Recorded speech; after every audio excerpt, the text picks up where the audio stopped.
Il caso di Marco Trevisan, assediato e minacciato dagli spacciatori in uno stabile di via Cairoli, in cui la sua è l'unica famiglia italiana rimasta, rappresenta l'apice di un problema di criminalità che in questi ultimi anni ha vissuto un progressivo peggioramento. Argomento di campagna elettorale, quando le promesse si sprecano, la sicurezza sembra però diventare improvvisamente questione complessa, non appena la si vede da Palazzo Moroni.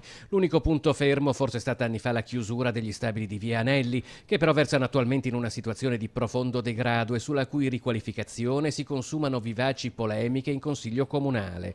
Se oggi persino in Piazza del Duomo la sera vengono segnalate situazioni difficili, l'Arcella e la zona della stazione si confermano le principali aree di crisi e il cosiddetto PP1, divenuto in poco tempo zona di spaccio e degrado, un tema su cui concentra l'attenzione anche il prefetto di Padova. Le scelte urbanistiche, saranno, non tocca a me farle, insomma, le farà chi di dovere, però che cosa farci in quell'area e come usarla, però certamente oggi probabilmente c'è da rivedere il sistema con cui quest'area è interclusa. In materia di sicurezza si possono fare alla proprietà o bilanci con le quali si impone di fare dei lavori per rendere non accessibile o sicura o igienicamente salubre o quello che serve quest'area.